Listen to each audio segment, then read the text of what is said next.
Buenos días a todos. Empezamos la extensión universitaria y hoy os quiero presentar a Jorge y a Puri, dos amigos muy cercanos que se conocieron cuando eran adolescentes, hace 53 años, se enamoraron, se casaron civilmente en el 81 y tuvieron dos hijos, Jaime, nacido en el 83, e Irene, nacida en el 88. Jorge es ingeniero industrial y Puri es licenciada en Geografía e Historia. En 2005 murió Irene, a sus 17 años, por una sepsis meningocócica, una variedad de meningitis. Jorge y Puri quedaron desolados, perdidos, sin saber siquiera si su hija existía, ya que eran agnósticos por aquella época. Pero intuían que su hija estaba viva, porque sentían su amor con mucha fuerza en su corazón. No quisieron renunciar al amor de su hija Irene, y sus almas se pusieron en modo búsqueda. Leyeron muchos libros de espiritismo, de budismo, de reencarnación, de experiencias cercanas a la muerte y también de cristianismo. La lectura de Mero Cristianismo de C.S. Lewis fue muy reveladora para Jorge, y la lectura del libro de la sabiduría en su pasaje La muerte prematura del justo fue muy reveladora para Puri. Tras un largo tiempo de búsqueda de la verdad, Jorge y Puri ya sabían dónde estaba su hija, en Dios.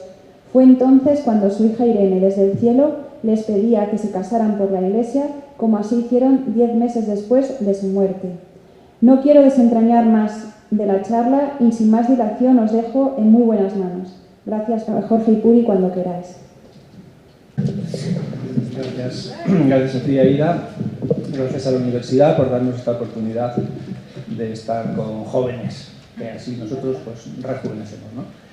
Y bueno, pues efectivamente todo lo que ha dicho Aida pues, es así, como ella lo ha contado, ¿no?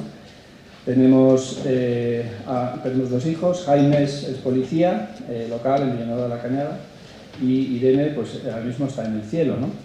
Sus restos reposan en el columbario, sus cenizas de la parroquia de San Carlos Borromeo en Villanueva de la Cañada. Pero Irene no es cualquier Irene, ¿eh? Es un pedazo de pibón, no sé cómo el que podéis ver aquí, ¿eh? No todo padre tiene una hija así, cuidado, ¿eh? Entonces, esta es Irene. Nosotros vivimos en Villanueva de la Cañada desde 2001 y desde ayer en Villanueva del Pardillo. Nos hemos cambiado ayer, fue la primera noche que dormimos en Villanueva del Pardillo y por eso yo hoy no me he afeitado porque no he encontrado la maquinilla esta mañana. Había un montón de cajas y yo me he venido sin afeitar. Vale. Entonces, hemos vivido también 6 años en Chile y en México, desde 2015 a 2021, por cuestiones laborales mías. Vais a escuchar algunas cosas raras, pero todo lo que vamos a decir es verdad. Es real, es como nosotros lo hemos experimentado y como lo hemos interpretado, ¿no? Vais a escuchar, en definitiva, también cómo nos ha transformado Dios a raíz de la muerte de nuestra hija Irene, ¿no? De un mal tan objetivo y evidente como es la muerte de tu hija, resulta que pueden extraerse muchísimos bienes para muchas personas, ¿no? Es una cosa curiosa. Puede pasar eso o puede pasar lo contrario, que el sufrimiento te desestructure y hasta te cambie las conexiones neuronales y te vuelvas pues, incapaz de poder hacer muchas cosas, ¿no? Pero también el sufrimiento tiene esa potencialidad de dar vida, de extraerse vida de la muerte. Seguro que os suena, ¿no? Esto de extraer vida de la muerte. Pues así es un poco lo que nos pasó a nosotros.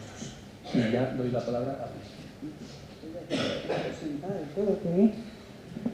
Bueno, como ya nos ha presentado Aida, pues sí, tiene una purificación y bueno, soy licenciada, pero en realidad nosotros cuando nos casamos en la primera boda, cuando tenemos tantas bodas, claro, digo, en la primera boda, pues decidimos que queríamos estar siempre juntos. Jorge, por su trabajo, tenía mucha capacidad de tener que moverse por distintos sitios en España y demás, no solamente fuera. Y entonces decíamos, juntos siempre. Quizás eso es un consejo, él lo hacía por un consejo de mi mamá, que como buena gallega siempre decía, pero donde esté tu marido estás tú, esas cosas que hacían antes las mamás, ¿no? Bueno, pues lo que para mí supuso una pequeña crisis en mi vida a los 30 y tantos años de pensar, bueno, tanta preparación, tantos estudios y no lo he desarrollado, porque como al irnos y prevalecer, evidentemente podéis comprenderlo por el sueldo de Jorge, yo cuidé de mis hijos. Pero era un plan, Flamingos, porque no me perdí nada de mis hijos, no me perdí nada, tuve la suerte. Hoy día para mí es una suerte y era un plan que tenía Dios, porque en realidad yo estuve en todas las actividades escolares, actividades de todo tipo, y mi hija iba a vivir 17 años, y no me perdí nada de esos 17 años, y con Jaime tampoco, no me perdí nada. Entonces luego, pasado el tiempo, he dicho, qué maravilla, que en los tiempos estos donde nos preparamos los dos, trabajamos los dos fuera de casa y demás, he podido permitirme, me parece incluso un lujo, pues, por la profesión de Jorge, de poder ser, acompañarle siempre a él y estar pendiente siempre de mis hijos, ¿no?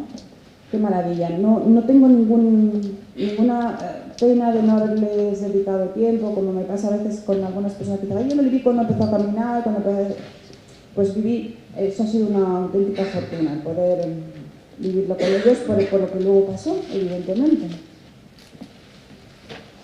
Bueno, yo creo que ya sí. No, te sigue tocando aquí.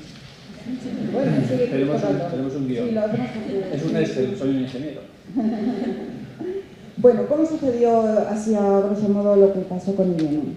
Irene a sus 17 años, esa foto que os ha enseñado Jorge es justo como de 15 días antes de fallecer, porque era la foto para el segundo de bachiller, ya para terminar el bachiller.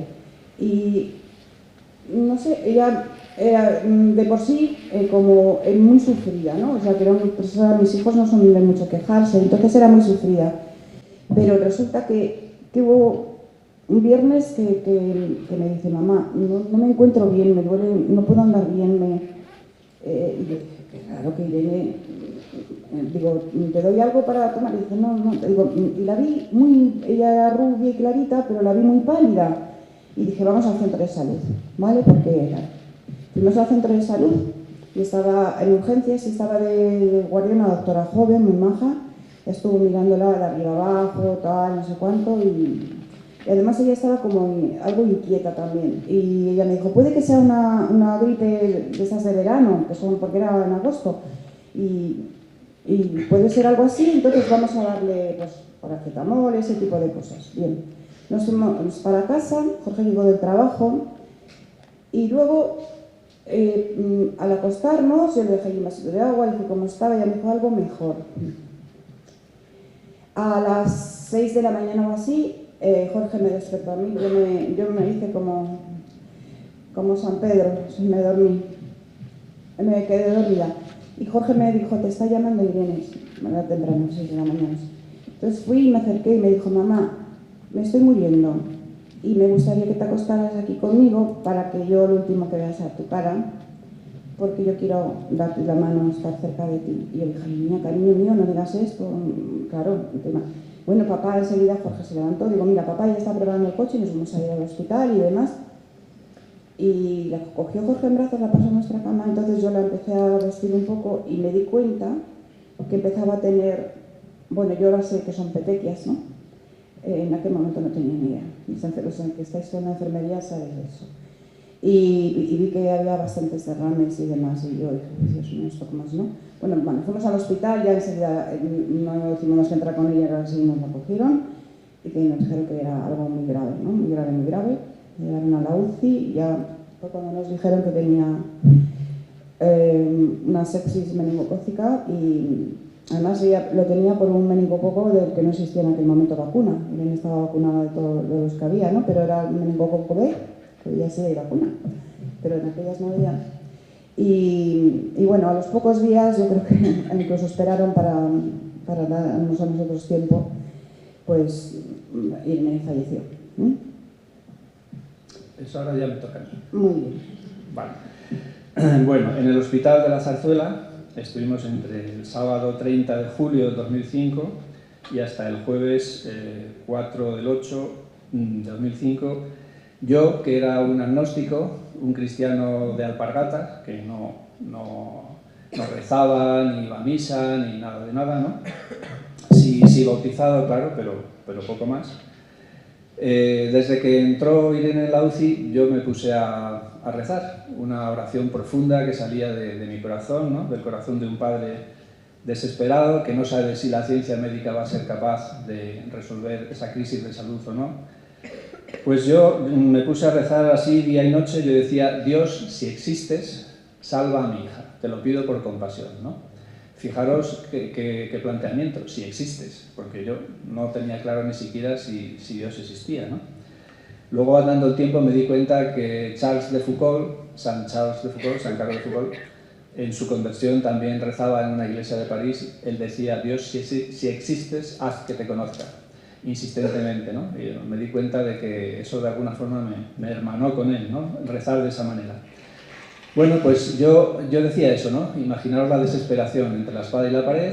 Si existes, pues salva a mi hija. Bien. Pero eso fue entre el 30 de julio y el 4 de agosto de 2005. Pero en la mañana del viernes 5 de agosto me despierto por la mañana con una claridad mental. Yo por la mañana, así, cuando me despierto es cuando mejor pienso, me vienen las mejores ideas, ¿no? Entonces, ya nos habían dicho en el hospital que Irene, de sobrevivir, en caso de que sobreviviera, perdería las 4 extremidades, las tenía necrosadas, porque, bueno, la sepsis meningocócica, la sangre se vuelve ácida, rompe el sistema circulatorio, la sangre fuga y empiezan a aparecer esas manchas que dice Puri, las petequias, y eso al final se convierte en moratones y pues prácticamente todo el cuerpo morado, ¿no? Las 4 extremidades necrosadas nos decían que Irene no tendría ni brazos ni piernas si sobrevivía, y además daños internos, porque esa misma acidosis de la sangre pues llega a todas las células, todo el cuerpo, ¿no? Entonces, ese viernes 5 de agosto por la mañana yo veo todo claro y digo: no, esto no tiene sentido. No tiene sentido que esta criatura con 17 años siga viviendo, porque ¿cómo va a ser feliz ella? Entonces, hasta ese momento yo le pedía a Dios como padre pues que se quedase aquí con nosotros, ¿no? Y si yo tenía que empujar un carrito, pues lo empujaría, con lo que quedase del cuerpo de Irene en el carrito, ¿no? Pero ese viernes por la mañana digo: esto no tiene sentido. Y entonces cambié mi oración y dije: Dios, llévate contigo a Irene, llévatela, ¿no? Empecé a desear su muerte, claro, porque vi que era lo más conveniente. O el Señor me hizo ver que eso era lo más conveniente y que encajaba con su voluntad, que era que Irene muriera, ¿no? Entonces, ese viernes 5 de agosto, curiosamente, cuando yo ya acepto la muerte de mi hija, llegamos al hospital, la veíamos 2 veces en la UCI, una vez por la mañana, otra por la tarde, y entrábamos allí a ver cómo estaba, y los médicos, al llegar al hospital, nos dicen: su hija ha muerto. Hemos hecho 2 electroencefalogramas durante 2 horas con 2 máquinas en paralelo para evitar que una de ellas fallase, y el electroencefalograma ha salido absolutamente plano durante 2 horas. La muerte cerebral es la muerte. Su hija ha muerto, ¿no? Hasta ese momento pues había aparatos, había productos químicos que daban una apariencia de vida, ¿no? Se le levantaba el pecho y le bajaba, la tocaba si estaba caliente, pero era solo una apariencia de vida, ¿no? Pero no estaba viva. Y bueno, nos dijeron que su hija ha muerto y dijimos: bueno, pues nada, pues desconecten los aparatos, si ha muerto, pues ¿qué le vamos a hacer? Ha muerto, ¿no?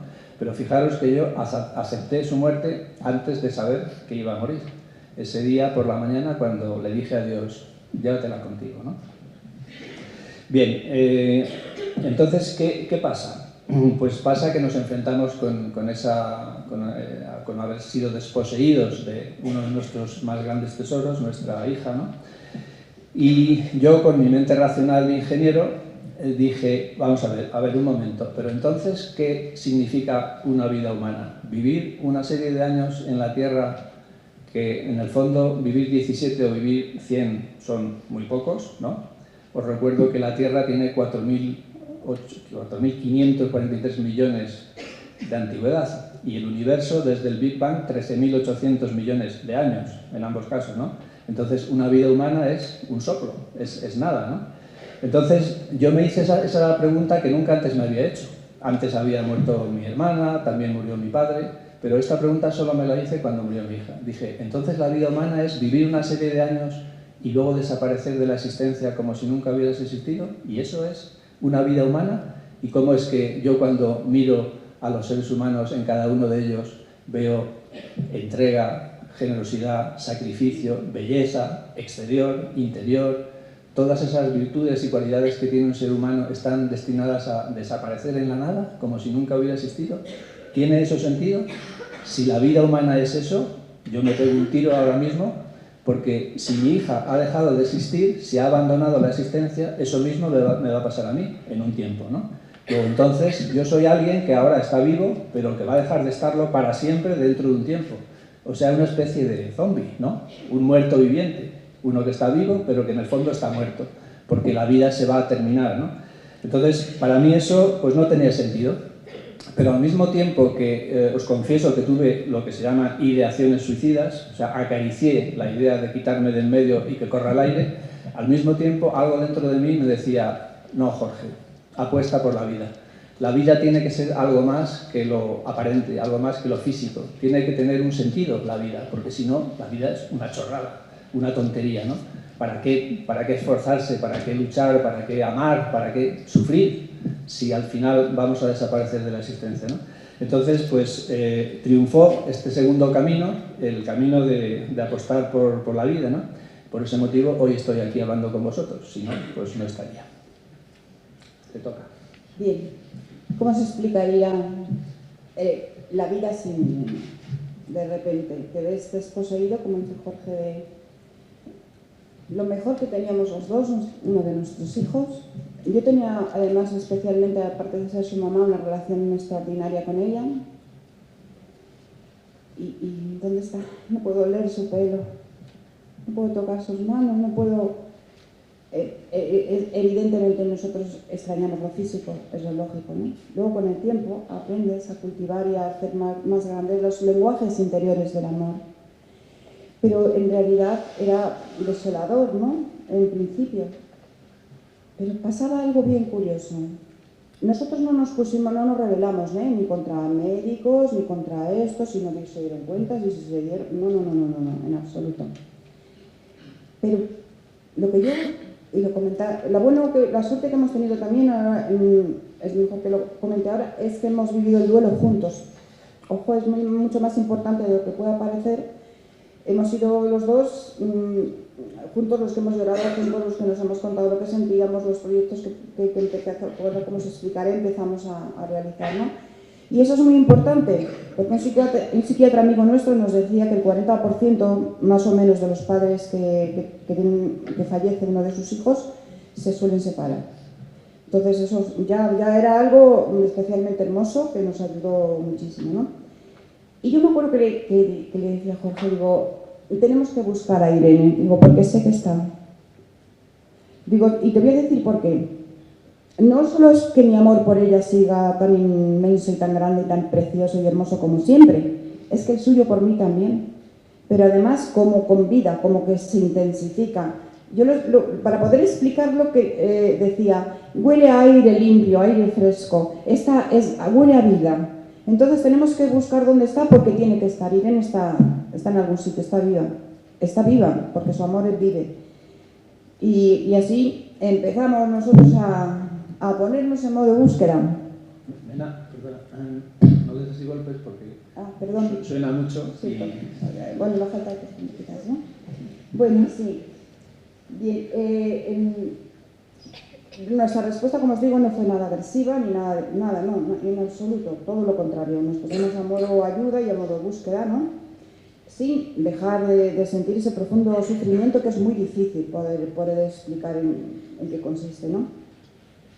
Pero teníamos el alma abierta de par en par, teníamos la necesidad de encontrarla. Y lo primero que se nos ocurrió fue, que todavía no sé cómo me ocurrió a mí decirle que sí a Jorge, ¿no? Pero vino un día y me dice, ¿por qué no hacemos una fundación? Porque la gente piensa que esta enfermedad es de tiempos antiguos, que ahora no existe, que no... Y Jorge, que es muy, muy decidido, se fue a Bristol a conocer una fundación que había empezado así con unos padres a quienes se le había muerto un hijo, y nada, y dijimos, ¿y por qué no? Entonces montamos una fundación, la Fundación Irene Mejías contra la meningitis. Pequeños, en una de las plantas de mi casa, allí pusimos la fundación, ayudados por otras personas encantadoras y maravillosas, y empezamos a trabajar en esto. Nuestro lema era llegar cuanto antes, porque lo importante ahí es que se den cuenta y empiecen con el antibiótico inmediatamente, ¿no? Eso para poder ayudar a que sobreviva. Mirad, en contra de que muchos familiares nuestros o conocidos nos decían, qué tremendo, no hagáis eso, porque vais a estar todo el tiempo con la enfermedad que se ha llevado a Irene. Y es como estar, digo, no, es que nos mueve otra cosa, una necesidad de... Y tanto es así porque sucedió en algún caso, pero uno de los casos de alguien que se hizo socio de la fundación y antes de eso contactó con nosotros y le pasó a su niñita por de muévete rápidamente y todo esto, y la niña sobrevivió de lo mismo que Irene. Y yo me sentí tan inmensamente feliz, que lo primero que hice fue dar gracias a Irene y gracias a Dios, pero me sentí inmensamente feliz. Quiere eso decir, no me pregunté por qué la nací y mi niña no, y mi hija no, es como la consecuencia de algo hermoso a lo que dedicabas mucho tiempo y sobre todo mucho amor. Yo cuando me preguntaban, ¿trabajas? Digo, sí, trabajo, tengo un trabajo en casa que es muy cómodo, pero trabajo, ¿no? Es una empresa que no está aquí, o sea, la sede está en el cielo y a mí me pagan maravillosamente porque me pagan con amor. Fue una experiencia maravillosa de ayuda y de dedicación a los demás, fantástica, fue todo un regalo del cielo, ¿no? Y la verdad es que estábamos muy felices con ella. Tuvimos que dejarla cuando nos fuimos por trabajo de Jorge a Chile, nos tuvimos que ir un tiempo a Chile y a México, y ahí, porque una fundación no es lo mismo que una asociación, entonces ahí dimos ya paso a la asociación de la meningitis, que la continuaron la gente que colaboraba también con nosotros, y siguió para adelante.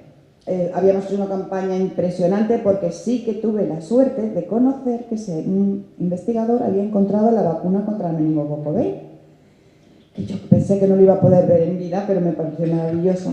Luchamos mucho para que lo reconociera el Instituto de Medicamentos, porque ya en otros países ya se estaba poniendo y tal, pero bueno, aquí estaban un poco reacios y demás. Hicimos campañas por internet, por todas partes, recogimos muchas firmas.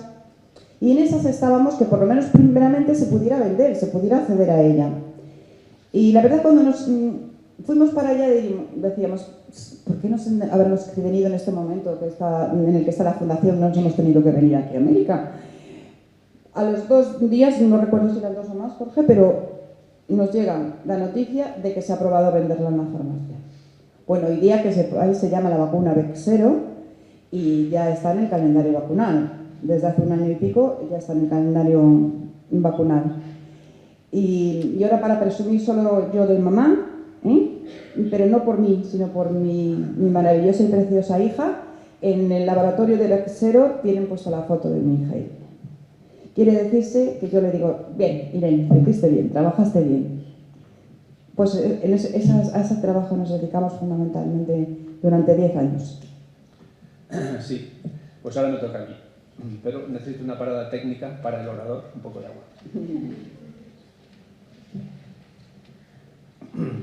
Bueno, pues como dice Puri, la Fundación Irene Mejías contra la meningitis hoy es la Asociación Española contra la Meningitis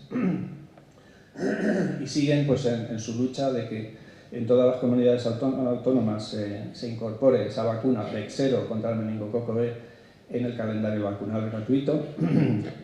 Y bueno, pues la precursora de esa Asociación Española contra la Meningitis fue nuestra Fundación Irene Mejías contra la Meningitis, que durante 10 años, pues, Puri era la vicepresidenta, yo el presidente, y todo ese bien y ese beneficio que ha causado la Fundación y ahora la Asociación se debe a la muerte de Irene. Qué curioso, ¿no?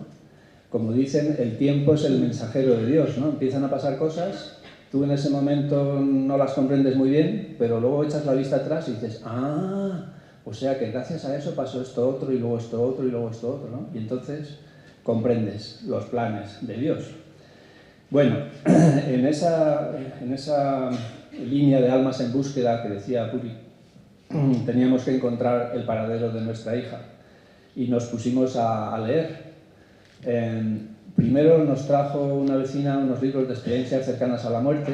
Eso fue lo que desató nuestra sed de lecturas de ese tipo, de lecturas espirituales, de lecturas que nos dieran algún tipo de razón de qué es la muerte humana y qué pasa en la muerte y qué pasa después de la muerte, ¿no? Entonces, los doctores Elizabeth Kubler-Ross y Raymond Moody Jr. son doctores que recopilaron testimonios de una manera muy sistemática, muy científica en sus libros, que han sido bestsellers en su momento, ¿no?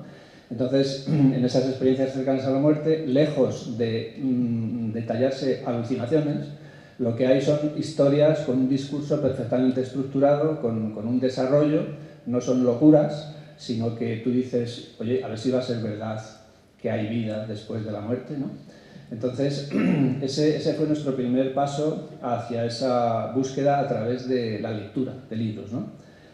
De ahí, pues leímos también libros de reencarnación, ¿no? Dijimos, bueno, a ver, ¿qué es esto de la reencarnación? ¿Qué es esto del espiritismo? Allan Kardec, el francés que inventó el espiritismo, pues eso se convirtió en una religión, que hoy es muy practicada en Argentina y en Brasil, por cierto, ¿no? Que todo eso empezó con las mesas parlantes, en los años 1800 y pico, ¿no? Que las mesas se movían, daban golpes en el suelo y decían, nos estamos comunicando con los espíritus de no sé qué. Bueno, pues de eso también leímos de budismo, leímos del libro tibetano de los muertos, leímos de todo, ¿no? Había, bueno, yo creo que 50 o 60 libros de ese tipo, y ya os podéis imaginar que muchos de ellos llegas a la página 12 y lo tiras a la papelera, porque dices, esto es una chorrada, o sea, esto no hay quien se lo trague, esto es infumable, no puede ser, ¿no? Como en el budismo, ¿no? El samsara, que es una especie de, hay como 7 niveles y te vas reencarnando y te puedes reencarnar en cualquier cosa, en cualquier ser, y al final dices, a ver, la reencarnación, como charla de salón, dices, ay, ¿por qué no? Podría haber reencarnación. Pero cuando lo aterrizas y dices, a ver, si mi hija se reencarna su alma en otro cuerpo. Entonces, el cuerpo que nosotros amamos, que además se parece al nuestro, porque tiene cosas tanto de su padre como de su madre, por la genética, resulta que el cuerpo no sirve para nada, es un cascarón, porque luego el alma ocupa otro cuerpo. Entonces, ¿cuál es el cuerpo de mi hija, no? Entonces, cuando le pones cara y ojos y nombre y apellido, dices, vaya chorrada que es la reencarnación, ¿no? Y luego, afortunadamente, aparte de esa experiencia, pues luego te das cuenta de que es incompatible con la fe cristiana, ¿no? Porque la carta a los hebreos dice que solo se muere una vez, que los hombres solo morimos una vez. Es decir, que la separación entre el cuerpo y el alma solo se da una vez. Sin embargo, si te reencarnas, te estás separando del alma y un cuerpo N veces, ¿no? Es que no solo tu experiencia te dice eso es una chorrada, sino que también la fe nos dice eso es una chorrada, no existe la reencarnación, ¿no? Bueno, pues eso también fueron cosas que fuimos aprendiendo a base de leer este tipo de cosas, claro, y que precisamente lo bueno de leer libros malísimos es que cuando llega uno bueno dices, ah, esto sí que es verdad, esto sí que colma mis esperanzas, mis aspiraciones, lo que yo soy como ser humano, ¿no? Y uno de esos libros fue Mero Cristianismo, de C.S. Lewis, ¿no? Sabéis, es el autor de Crónicas de Narnia y de otros libros. Alguien que era ateo y que era profesor de la Universidad de Oxford, creo que daba historia medieval o algo así, y en su día se convirtió. Y se convirtió a la Iglesia Anglicana. Y él, en la época de la Segunda Guerra Mundial, daba charlas por la BBC sobre Dios, hablaba sobre Dios. Hay que tener también mucho valor, ¿no? Para tener un programa, vamos a hablar de Dios, pues una semana y la semana siguiente y la semana siguiente. De una manera, el estilo de Lewis es muy afín a los ingenieros como yo, no sé, es la manera de escribir.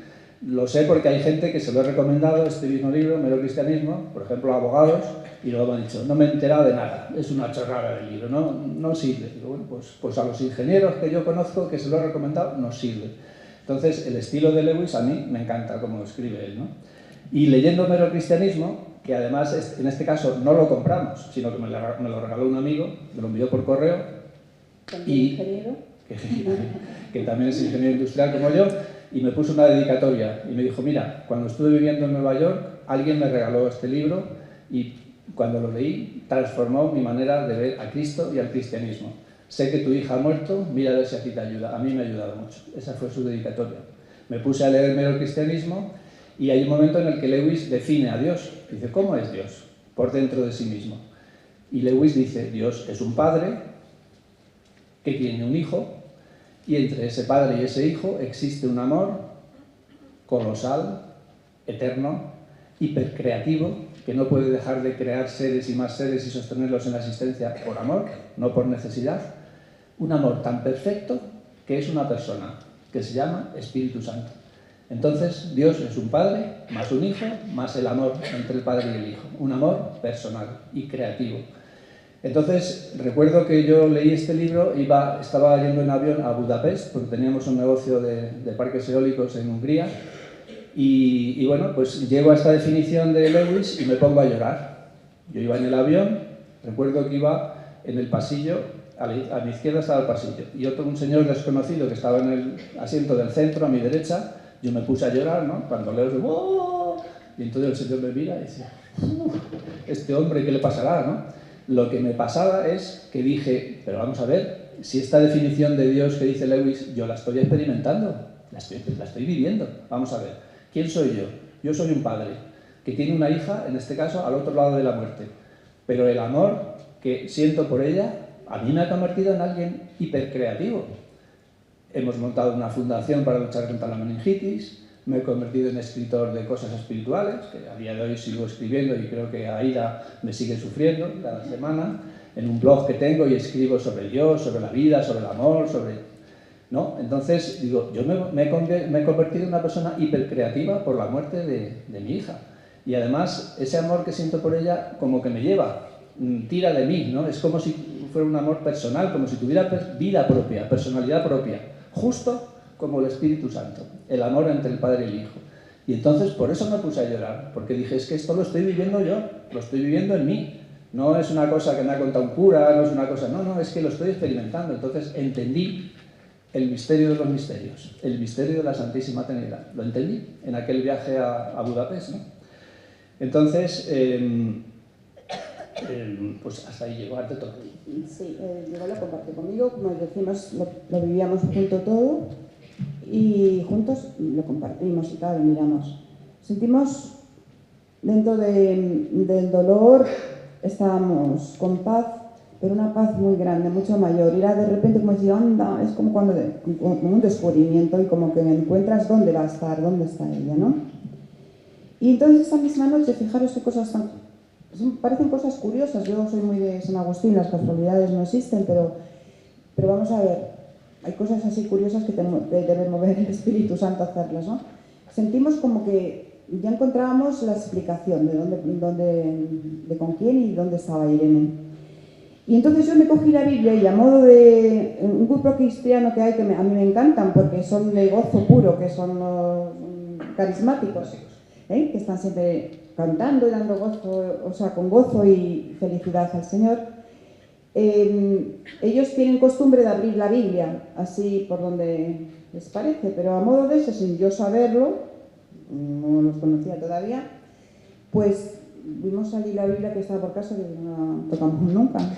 Bueno, yo la cogí y la abrí.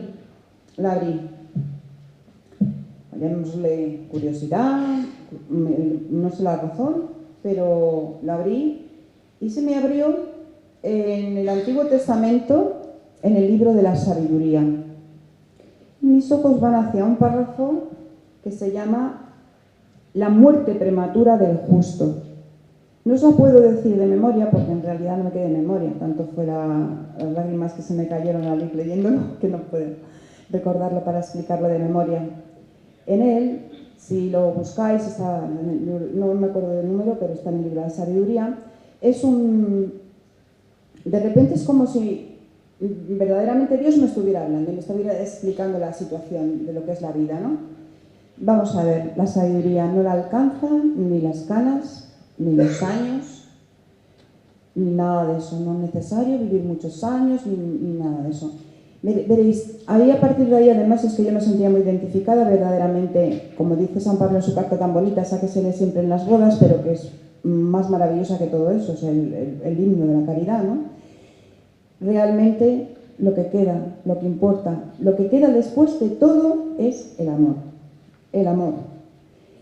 Y entonces ahí lees y dices, no importa, aunque algunos se escandalicen, cuando muere alguien joven, él puede ser que sea muy sabio en amor. Y Dios, viendo que quizás este mundo podía corromperle de alguna manera o hacerle daño, prefiere tenerlo ya en la vida eterna y maravillosa y feliz del cielo con él. Algo así viene a decir, más profundo y mejor dicho, evidentemente, pero a mí aquello supuso para mí, pues ya dije, ay, amor, cariño, ya sé dónde estás, mi vida. O sea, fue una cosa verdaderamente maravillosa y extraordinaria y saber y conocer eso. No hace falta. O sea, es muy fuerte la muerte de alguien joven. Es tremendo, ¿no? Pero realmente dices, pero aquí entonces a lo que venimos es aprender a amar. Porque la fe y la esperanza que nos ayudan, cuando ya dejamos de mirar como en un espejo y veamos cara a cara, ya no hace falta fe, ya lo ves, no esperas, no hay esperanza, pero siempre permanece el amor. Porque Dios no es que ame mucho ni ame como nadie, no, Dios es el amor. Entonces mi hija estaba en el amor. Bueno, pues nada, no os podéis imaginar la felicidad, la paz, la sensación de decir, ay Dios mío, gracias, gracias, gracias, gracias. Y luego me di cuenta, digo, pero verdaderamente si yo lo que estaba movida era por el amor en la búsqueda de mi hija, ¿dónde está mi amor? ¿Dónde está mi niña? ¿Dónde está mi hija? Me necesitan, al principio era me necesitan, me estará llamando, buscándola, pues claro, me movía el amor y al final lo que te das es de bruces directamente con el amor, porque el que busca halla, y así nos encontramos. Con ella y con donde estaba, con papá, con el Padre de Dios, nuestro Padre, y pues así fue nuestra experiencia. Pues ahora me toca. Ahora viene lo más Vicky de este testimonio. Sí. Entonces, ya os he dicho al principio que ibais a escuchar cosas raras, pues ahora vienen las más raras. Pero esto es lo que hay, y esto es lo que pasó y como nosotros lo interpretamos, ¿no? Bueno, resulta que Puri, su familia son 8 hermanos, son 6 chicas y 2 chicos, ¿no? La más pequeña de todos se llama Amparo. Y Amparo, con 42 años, sufrió un aneurisma cerebral, ¿no? Una rotura de un vaso sanguíneo en el cerebro, que pues el 40% de las personas que sufren ese accidente vascular se quedan ahí en el sitio, pero Amparo no. Entonces, ese aneurisma Amparo lo tuvo 1 año y medio antes de la muerte de Irene. Bien. Pero llega la Nochebuena del 2005, el año en que murió Irene. Irene murió en agosto, pues unos meses después llega la Nochebuena, 5 meses después, ¿no? Nosotros, pues desolados, los que habéis tenido la experiencia de que un ser querido se ha muerto, cuando llega la Navidad, es la primera Nochebuena sin tu ser querido. Su silla en la mesa de la cena Nochebuena vacía, ¿no? Dios mío, ¿qué hacemos ahora, no? Yo recuerdo que estaba Puri preparando la cena, ¿no? Porque dijimos, bueno, pues oye, vamos a cenar, Nochebuena, pusimos el árbol de Navidad, los adornos, como siempre, en homenaje a Irene, que le encantaba la Navidad, ¿no? Pero recuerdo que yo me fui un momento al baño, cerré la puerta, a llorar hacia adentro, porque no quería molestar a nadie ni aguarle la fiesta a nadie, ¿no? Entonces, a llorar, pero hacia adentro, ¿no? Ya me repuse, salgo, voy al ordenador y me encuentro un email de Amparo, de mi cuñada, de la hermana de Puri, recibido la noche de Nochebuena, que dice, queridos Jorge y Puri, no os preocupéis por Irene, ella está muy bien, lo sé, porque yo he estado allí. Tú dices, cáspita, ¿esto qué es, no? Imprimo el email, se lo enseño a Puri y digo, pero ¿esto qué pasa aquí? Al mismo tiempo fue muy consolador para nosotros, ¿no? Porque no sabíamos qué pasaba con Irene. Y resulta que Amparo dice que está muy bien y que ella ha estado allí. ¿Esto cómo es? Bueno, entonces nos alegramos al leer ese email, claro, y fuimos a visitar a Amparo, a su casa, a ver qué es lo que está pasando aquí. Bueno, pues Amparo tuvo una experiencia cercana a la muerte, curiosamente, ¿no? Amparo era ayudante, ¿cómo era? Auxiliar de enfermería, ¿no? Y bueno, cuando tuvo su aneurisma, 1 año y medio antes de morir Irene, ella estuvo 3 días en coma en el hospital 12 de octubre. Y 3 días que se le habían borrado, ya no sabía lo que había pasado en esos 3 días en coma, ¿no? Pero se hizo la luz en su cabeza a los pocos días de morir Irene. Se hizo la luz y ella recuperó y recobró lo que ella había experimentado. Por una parte, una experiencia extracorpórea, que se cita mucho en las experiencias cercanas a la muerte. Ella dice que estaba en su cama del hospital, en la UCI, su cuerpo ahí abajo y ella flotando, como en el techo de la habitación, sorprendida, divertida, no preocupada, sino diciendo, pero vamos a ver, si estoy ahí abajo, ¿cómo es que estoy aquí arriba y me veo a mí misma desde arriba? ¿No? Eso muchas personas que han tenido experiencias cercanas a la muerte lo relatan también, ¿no? Y luego la segunda cosa que comenta Amparo es que estuvo en una luz que le entraba por la boca y le hacía feliz desde dentro de ella, una luz en la que ella era perfectamente consciente de que no estaban ni su marido ni sus 2 hijas, a las que ella adora, pero ella aún así no se quería ir de la luz. En esas estaba cuando alguien le acaricia la cabeza por detrás, en la luz. Ella se gira y resulta que es su padre, mi suegro, don Jesús Roca Prado, el padre de Puri y de Amparo, que había muerto de infarto con 58 años, pues unos años antes. Entonces allí Amparo y su padre pues se abrazan, se besan, se ríen, pues imaginaos, ¿no? Si tú puedes ver a tu padre y estar con él unos años después de su muerte, pues claro, alucinante, ¿no? Y al final de esa experiencia, pues su padre le dice a Amparo, yo sé que aquí se está muy bien, porque yo estoy aquí, pero no ha llegado tu momento todavía, tienes que seguir ahí con tu familia, con tu marido, con tus hijas, tal. Entonces todo eso lo recordó Amparo 2 o 3 días después de la muerte de nuestra hija Irene, ¿no? Y de alguna forma extraña, Amparo se quedó pues conectada con el mundo sobrenatural, ¿no? De tal manera que Amparo nos dice que Irene, nuestra hija muerta, la visitaba cada noche y hablaba con ella. Que ella notaba, estaba en la cama, notaba como una brisa fresca en la cara y decía, ya está aquí Irene.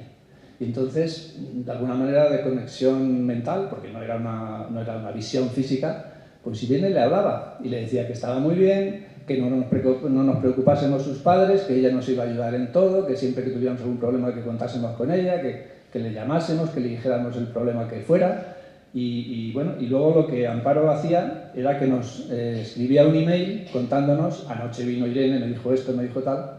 Claro, nosotros al principio decíamos, se le ha ido la pinza a tu hermana, ¿eh? O sea, esto del aneurisma, esto la ha dejado, pero vamos, boba de caerse de la baba, ¿no? Porque fíjate las cosas que nos dice aquí. Entonces, bueno, eran cosas consoladoras para nosotros, unos padres en búsqueda, que su hija ha muerto, o sea, una cosa que a nosotros nos llenaba de alegría, ¿no? Pero también, por otra parte, pues tienes un cerebro y somos racionales y dices, pero esto ¿cómo puede ser, no? Pero nosotros empezamos a acariciar, con muchas dudas, la idea de que Irene, pues igual es verdad que estaba viva y que nos estaba hablando en esos emails a través de una medium improvisada que era Amparo, su tía, ¿no? Amparo muchas veces nos decía que, dice, bueno, me dice muchas cosas, Irene, algunas se me olvidan. Y luego viene al día siguiente y me dice, pero tía, que no le han dicho a mis padres, no sé qué, le echaba la bronca, Irene a Amparo, ¿no? Y entonces, bueno, pues parecía todo dentro de una atmósfera de naturalidad y de algo como cotidiano, corriente, normal, ¿no? Entonces, nosotros, pues eso, estábamos en esa ambivalencia de decir, ¿nos creemos esto o no nos lo creemos, no? Y en esas estábamos cuando llegó un email que para nosotros supuso, pues, el creer, ¿no? Que era que Amparo nos dice, llevo una semana soñando de una manera muy especial, unos sueños muy vívidos, que yo sé que no son sueños normales, pero en el último, anoche, soñaba que vosotros, Jorge y Puri, os casabais en una iglesia. Y Irene estaba encantada de que os casarais en una iglesia, feliz, y decía, fíjate, mi madre, qué guapa va, parece Sisi emperatriz, ¿no? Entonces eso nos lo cuenta Amparo en el email. Yo, como siempre, los emails de Amparo los tengo guardados ahí en carpetas en mi ordenador, los tengo en papel, para nosotros es un tesoro, una joya, ¿no? Imprimo el email, se lo enseño a Puri y digo, mira lo que dice tu hermana Amparo, que ha estado soñando que nos casábamos en una iglesia y que Irene estaba feliz y que decía, mi madre va tan guapa como Sisi emperatriz. Supongo que sabéis quién es Sisi emperatriz, a lo mejor los más jóvenes no, ¿no? Eso fue la emperatriz Erzsébet, que le llaman en Hungría, ¿no? Que era del Imperio Austrohúngaro, que se casó con el emperador, y pues hay películas por ahí, novelas, que ella se vestía, pues claro, pues era una princesa, luego una reina, pues sí, emperatriz, ¿no? Entonces le enseño ese email a Puri, y Puri al leerlo se pone a llorar, como una magdalena, ¿no? Y le digo, pero Puri, ¿qué te pasa? Y dice, Jorge, vamos a ver, ¿tú no te acuerdas que estábamos aquí los tres en la cocina, Irene viva, tú y yo, y yo me di un ataque de romanticismo y le propuse a Puri, ¿por qué no nos casamos por la iglesia? Porque nosotros solo estábamos casados civilmente, ¿no? Y entonces Irene, viva, dijo, sí, dile que sí, mamá, dile que sí a papá, porque así irás vestida como Sisi emperatriz, ¿no?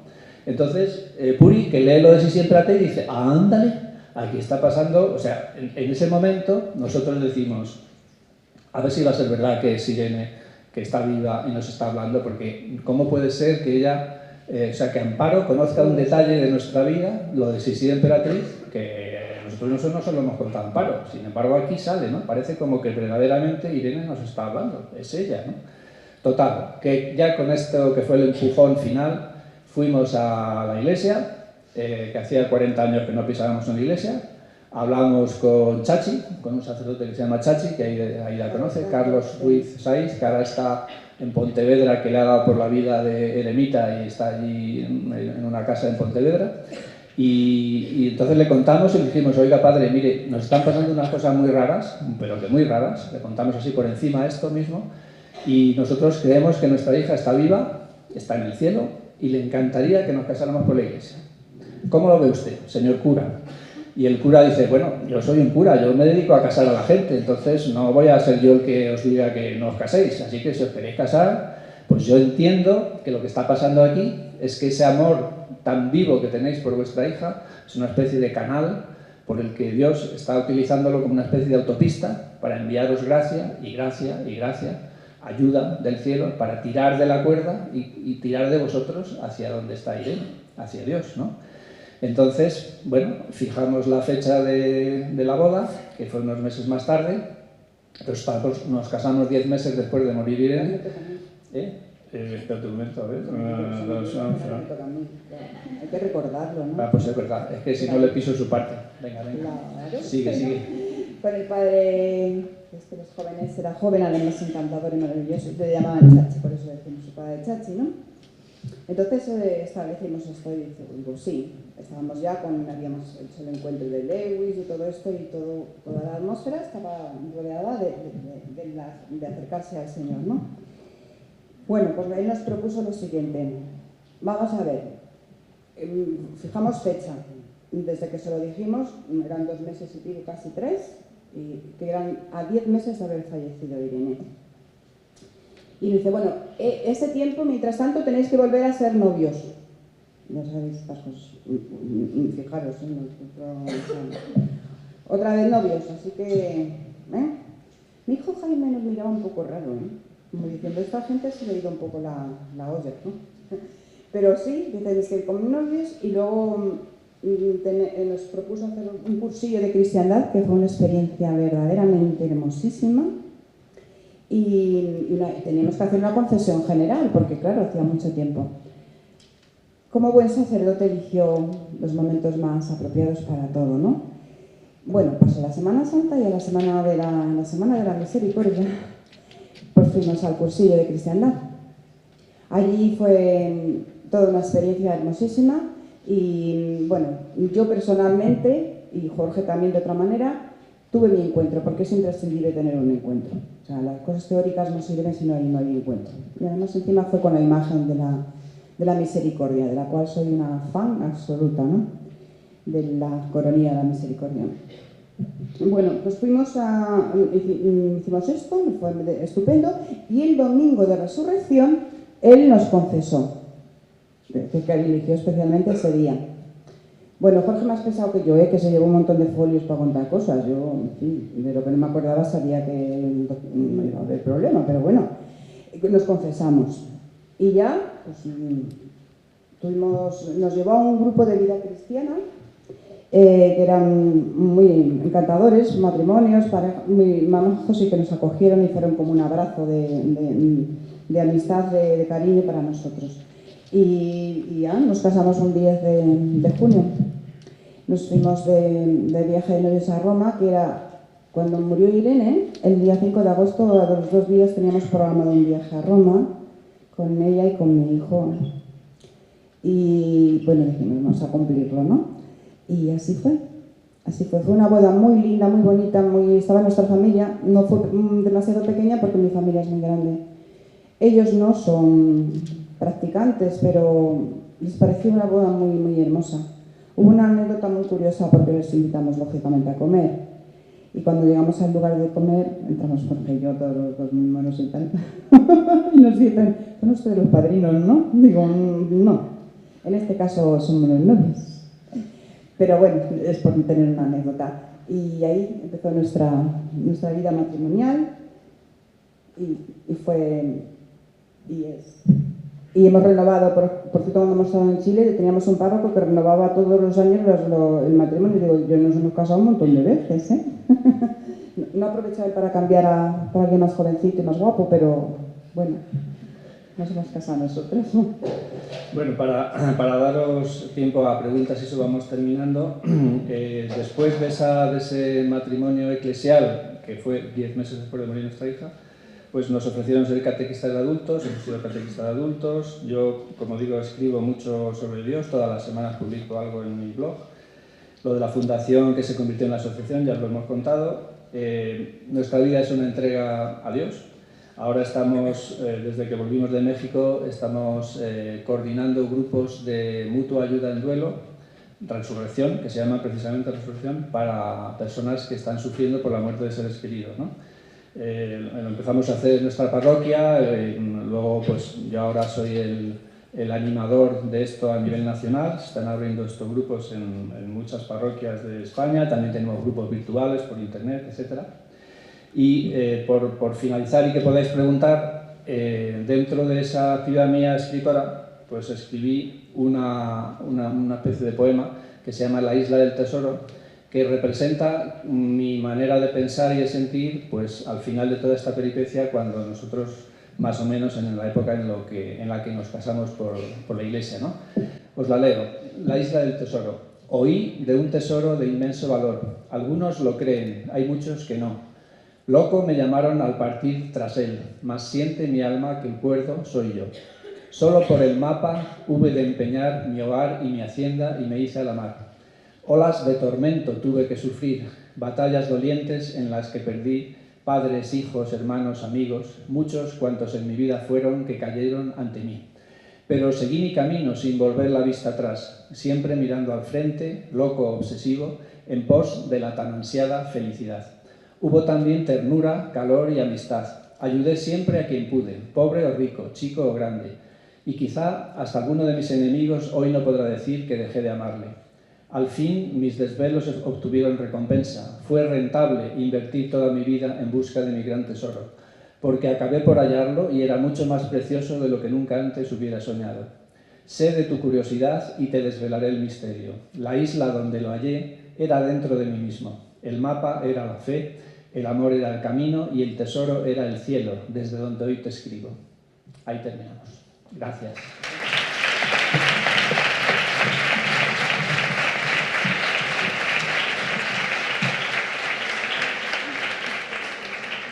Pues muchas gracias, Jorge y Puri. Yo os animo a que preguntéis cualquier inquietud, que además son muy cercanos, a que con confianza preguntéis lo que queráis y aprovechar la oportunidad. Pues venga, algún valiente o valienta que levante la mano.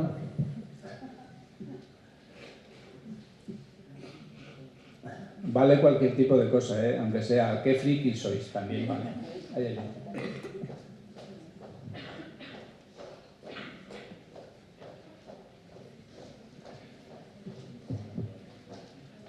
Bueno, yo os quería preguntar sobre cómo se tomó vuestro hijo Jaime, todo el proceso que tuvisteis en la búsqueda de leer tantos libros, preguntar a tanta gente, los correos electrónicos también de tu hermana, ¿cómo se lo tomó él?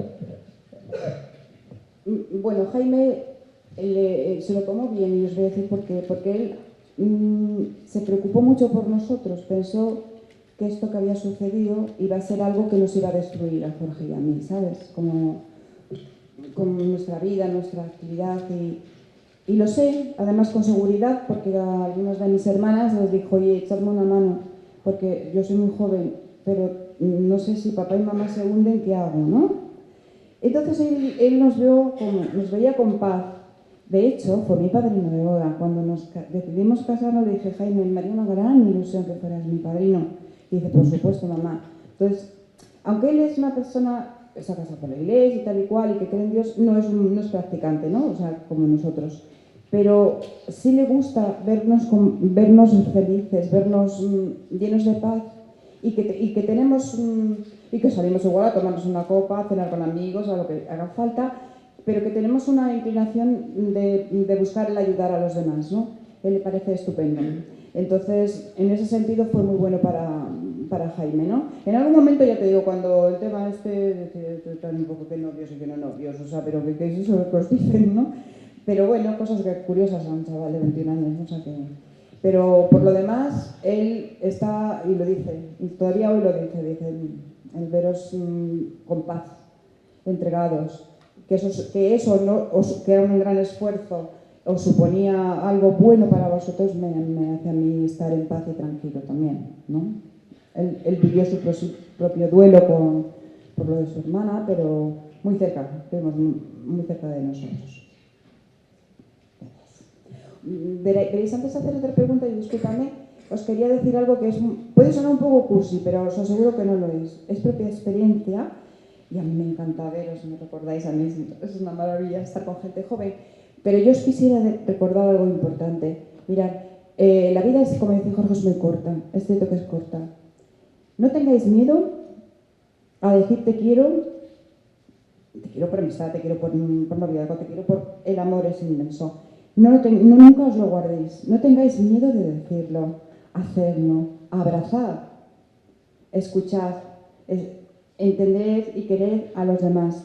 No os privéis de nada de eso y digáis para mañana, no, hacerlo, porque eso llenará vuestra alma del equipaje lindo, precioso que uno se lleva cuando se va.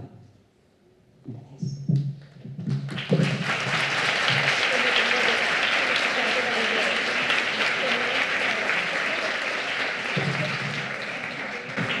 Pues ya estamos en tiempo, o sea, ya es la 1 y yo tengo clase, que dar clase, entonces...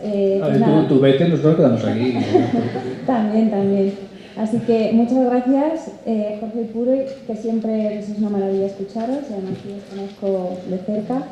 Y nada, pues eso, amad siempre, ¿no? Siempre que podáis. Pues nada.